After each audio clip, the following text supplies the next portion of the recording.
Bonjour à tous, c'est Alexis Berger, serial entrepreneur depuis l'âge de 17 ans, master franchisé, investisseur immobilier, consultant et formateur. Aujourd'hui, nous allons voir comment avoir des idées pour une création d'entreprise. Vous allez voir, en fait, c'est assez simple. L'idée de base, vraiment retenez-la, c'est tout simple, mais les gens souvent n'y font pas assez attention, c'est d'ouvrir les yeux et de tendre tout simplement ses oreilles. En permanence, sachez que quand je vais dans un centre commercial, quand je vais dans la rue, quand je visite une ville, etc., quand je suis au restaurant, partout, j'écoute systématiquement, entre guillemets, ce que disent les gens. Si ça leur plaît, je regarde s'il y a du monde, s'il y a des clients, s'ils ont des nouveaux produits, etc., etc. Vous devez rester à l'écoute. Et parce que vous trouverez pas une idée, en fait, en restant chez vous, en prenant un stylo et en vous mettant à une table. C'est pas comme ça. La création d'idées, c'est finalement un peu je pense un phénomène presque artistique. Vous voyez, vous devez vraiment être à l'écoute et savoir, voilà, tendre l'oreille pour savoir ce que les gens recherchent. Et souvent, ce qu'il faut, en fait, si vous voulez trouver une très bonne idée, il ne faut pas que votre idée soit obligatoirement quelque chose que personne n'a jamais eu. Vous voyez, on ne vous demande pas de réinventer la roue. Mais ce que vous devez faire, vraiment, c'est en fait résoudre les problèmes des gens. Souvent, les meilleures idées, elles ont tout simplement servi à résoudre des problèmes. Prenons par exemple la machine à laver. C'était quoi l'idée? C'était tout simplement que c'était quand même une vraie galère de nettoyer les vêtements à la main. Un frigo, ça permettait de stocker des denrées périssables, alors qu'avant, c'était difficilement conservable, il fallait mettre du sel, etc., etc.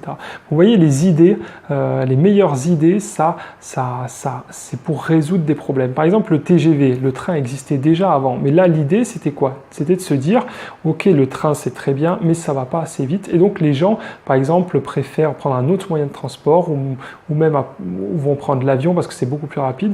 Aujourd'hui, on sait qu'en ouvrant, par exemple, certaines villes en TGV, et ben, l'avion a perdu une très grosse partie de sa fréquentation parce que le trajet en TGV s'est rapproché de la durée de l'avion. Vous voyez ce que je veux dire? Et ben, c'est vraiment comme ça. Donc voilà, soit vous trouvez vraiment un problème qu'ont les gens et il n'y a pas de solution à l'heure actuelle et vous avez vraiment une idée incroyable, ou soit vous regardez un petit peu les difficultés, les problèmes qu'ont les gens et vous essayez aussi tout simplement, c'est quand même plus simple, d'améliorer une idée existante. Comme je viens de vous le dire, le TGV c'était quoi? Le train ça existait avant. Et là, l'idée, c'était tout simplement d'aller plus vite.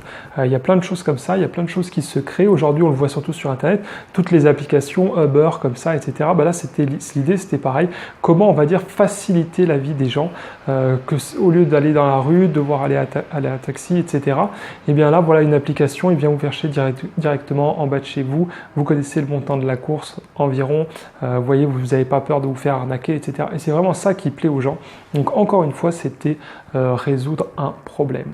Ce que vous pouvez faire aussi, moi je trouve beaucoup d'idées en voyageant par exemple. Donc si vous voyagez à l'étranger de préférence, parce que souvent en France, voire même en Europe aujourd'hui, même parfois malheureusement dans le monde, on est dans un environnement qui est de plus en plus uniformisé, où vous retrouvez dans toutes les capitales, vous aurez les mêmes marques, etc., etc.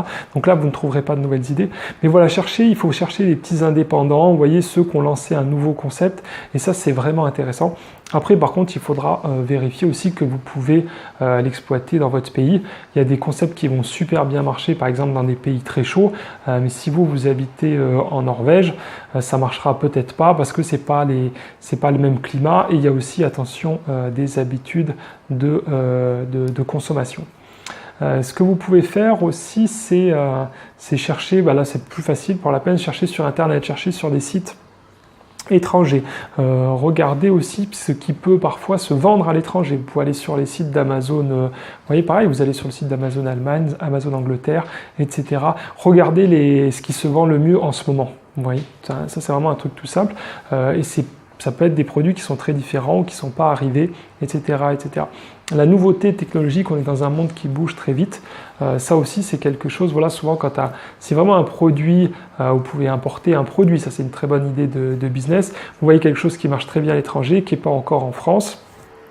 Et bien, si vous êtes le premier à le vendre, vous en vendrez beaucoup. Mais c'est un peu plus technique parce que là, vous serez sur des effets de mode.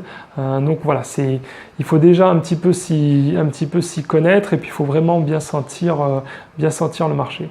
Mais voilà, pour trouver des idées, c'est assez simple. Je l'ai dit, ne restez pas seul, ne vous enfermez pas, c'est vraiment pas la bonne solution en fait. Il faut plutôt sortir, se balader, être à l'écoute, regarder. Les gens aiment bien se plaindre, entre guillemets, heureusement. Comme ça, écoutez s'ils disent, bah, là dans le magasin, la caisse c'est vraiment lent, c'est vraiment pénible. Et là, c'est pour ça qu'ils ont inventé les self-scan et tout. C'est rigolo parce que j'ai vu justement que les self-scan dans les supermarchés, en fait, c'est pas plus rapide que de passer à une caisse standard parce que forcément, on n'est pas des professionnels caissiers du scanning et qu'on scanne 2 fois moins vite en fait qu'un caissier ou une caissière professionnelle. Mais simplement, comme on est occupé entre guillemets à scanner nos articles, du coup, on se plaint moins parce qu'on a quelque chose à faire au lieu de rester dans la file et d'attendre tout simplement. Donc, vous voyez, on doit vraiment chercher, voilà, qu'est-ce qui peut améliorer le quotidien des gens. Si vous avez une solution aux problèmes des gens, ça sera toujours une très bonne idée et ça marchera toujours. Voilà, j'espère que cette vidéo vous a plu. N'hésitez pas à mettre un pouce bleu et à la partager. Abonnez-vous aussi à ma chaîne YouTube pour connaître tous mes conseils en ce moment. Je vous offre mon guide de la réussite en franchise et dans l'entrepreneuriat. Cliquez sur le lien qui apparaît en ce moment à l'écran pour le télécharger. Je vous souhaite une très bonne journée. À très bientôt. Ciao, ciao.